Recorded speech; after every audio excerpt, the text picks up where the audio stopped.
নমস্কার বন্ধুরা, আজ আমি নিয়ে এসেছি বাচ্চা আর বয়স্কদের জন্য নিরামিষ পেঁয়াজ ছাড়া চিকেন কারি। প্রথমে একটা প্যানের মধ্যে আমি তেল দিয়ে দিলাম 2 চামচ পরিমাণ।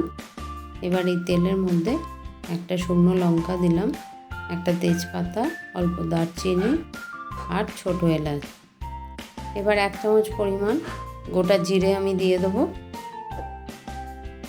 এগুলো সব ভালো করে নেড়ে এর থেকে যখন সুন্দর একটা গন্ধ বেরোবে তখন চিকেনের টুকরোগুলো এর মধ্যে দিয়ে দেবো।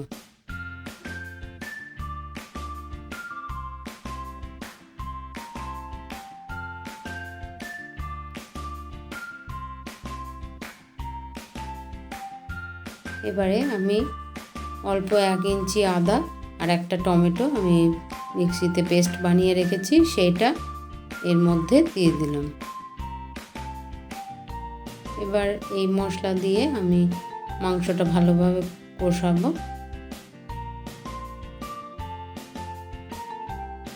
যেহেতু বাচ্চাদের আর বয়স্কদের জন্য এটা, তাই একটু হালকা করেই এটা রান্না হবে পেঁয়াজ ছাড়া। এর মধ্যে দিয়ে দিচ্ছি অল্প পরিমাণ চিনি, পরিমাণ মতো নুন। আবারও ভালোভাবে নেড়ে নিচ্ছি। এবার এর মধ্যে কিছু আলুর টুকরো আর পেঁপের টুকরো দিয়ে দেবো।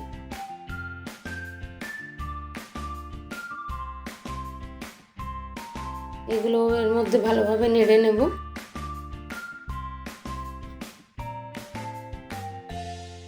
এবার এতে 2 চামচ পরিমাণ হলুদ গুঁড়ো, অল্প সামান্য লঙ্কা গুঁড়ো, 1 চামচ জিরে গুঁড়ো, 1 চামচ ধনে গুঁড়ো দিয়ে দিলাম। সব ভালো করে মিশিয়ে নেব।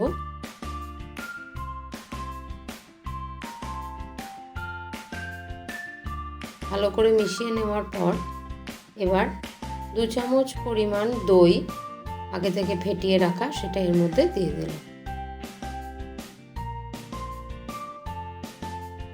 এটা ভালোভাবে আলু আর চিকেনের সাথে ভালোভাবে মিশিয়ে নেব।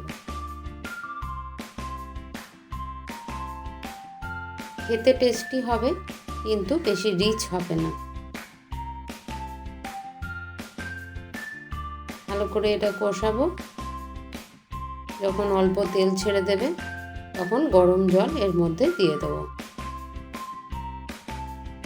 গরম জল দিয়ে পরিমাণ মতো দিয়ে আমি এখানে কড়াতে করে ঢাকা দিয়েও আমি রান্না করতে পারি, অথবা একটু ভালো করে সিদ্ধ বাচ্চাদের বা বয়স্কদের লাগে সেজন্য কুকারের মধ্যেও দিয়ে দেওয়া যেতে পারে। এবার কম আঁচে এটা বসিয়ে রাখবো। 30 মিনিট পর এটা খুললাম। মাঝে মাঝে একটু দেখে নেব জলটা ঠিক আছে কিনা। আলু পেঁপে সিদ্ধ হয়ে গেলে, মাংস সিদ্ধ হয়ে গেলে আমার এই মাংসের ঝোল তৈরি। এবার এর মধ্যে 1/2 চামচ পরিমাণ গরম মশলা গুঁড়ো ছড়িয়ে দেব। তাহলেই এই নিরামিষ চিকেন কারি রেডি। এবার আমি গরম গরম এটা সার্ভ করে দেবো।